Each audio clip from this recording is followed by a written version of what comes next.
रामायण प्रथम अध्याय बालकांड का आरंभ।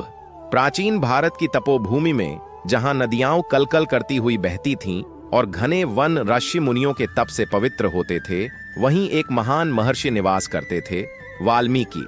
वे वेद वेदांग के झाता, गहन चिंतक और सत्य के अन्वेषी थे। उनके आश्रम के चारों ओर फैली प्रकृति मानो उनके मन की शांति का प्रतिबिंब थी। शिष्यों का एक समूह उनके पास अध्ययन करता। वे धर्म, नीति और जीवन के रहस्यों पर उनसे प्रश्न पूछते और समाधानों से संतुष्ट होकर लौटते। आदर्श पुरुष की खोज। एक दिन जब प्रातःकालीन सूर्य अपनी सुनहरी किरणें धरती पर बिखेर रहा था, वाल्मीकि के मन में एक गहरा प्रश्न उठा।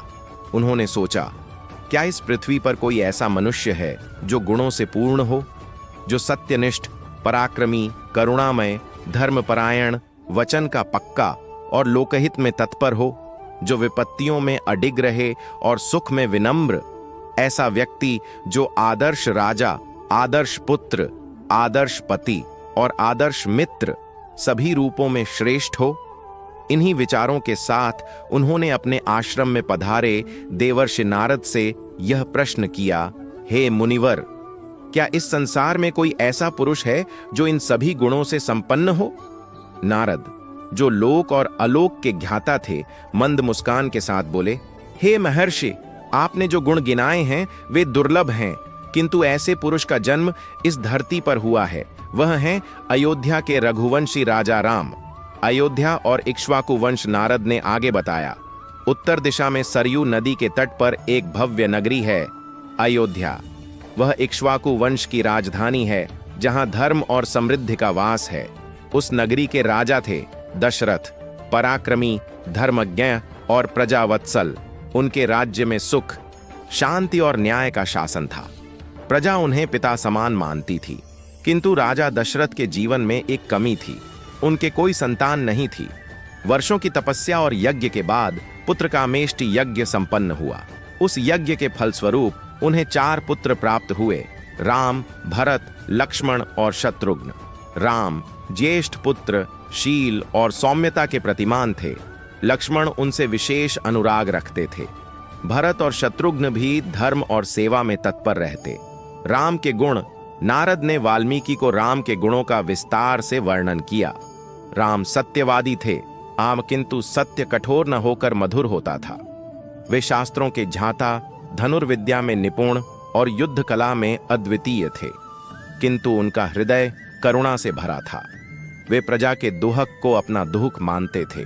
वे क्रोध पर नियंत्रण रखते, शत्रु के प्रति भी न्याय करते और मित्रों के प्रति अटूट निष्ठा निभाते। उनकी वाणी मधुर थी, मुखमंडल तेजस्वी और चाल सिंह के समान दृढ़। वे धर्म के पालन में इतने सजग थे कि स्वयं के सुख दुख को भी धर्म से ऊपर न रखते। विश्वामित्र का आगमन। एक समय महर्षि विश्वामित्र अयोध्या पहुंचे। वे अपने यज्ञ को राक्षसों से बचाने हेतु राम को साथ ले जाना चाहते थे।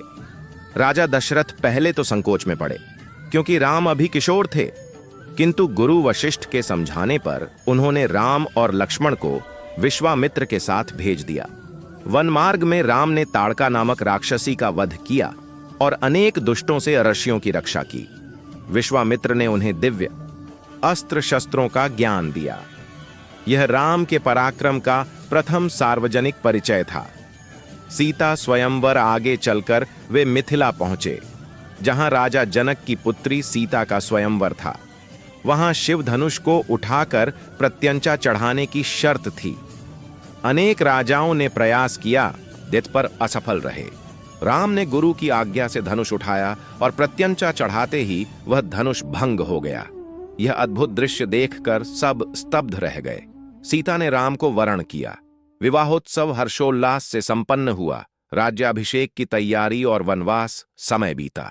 राम के गुणों से प्रसन्न होकर दशरथ ने उन्हें युवराज बनाने का निश्चय किया, परंतु कैकेयी को पूर्व में दिए गए वरदानों के कारण राम को 14 वर्ष का वनवास और भरत को राज्य देने की प्रतिज्ञा निभानी पड़ी।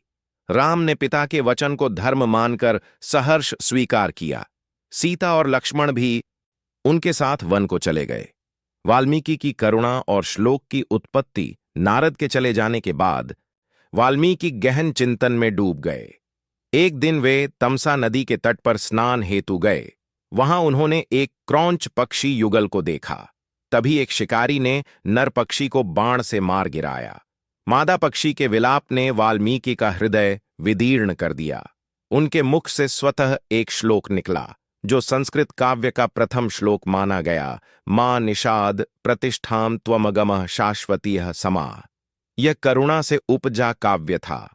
उसी क्षण ब्रह्मा प्रकट हुए और उन्होंने आदेश दिया कि वाल्मीकि राम के जीवन की कथा को काव्य रूप में लिखें, जो युगों युगों तक मानवता आर को धर्म और आदर्श का मार्ग दिखाए। काव्य की रचना का संकल्प ब्रह्मा के वरदान से प्रेरित होकर वाल्मीकि ने राम के समस्त जीवन, जन्म से लेकर वनवास, सीता हरण, रावण वध और राज्याभिषेक तक का दिव्य दर्शन किया। उन्होंने उस कथा को छंदों में बांधा।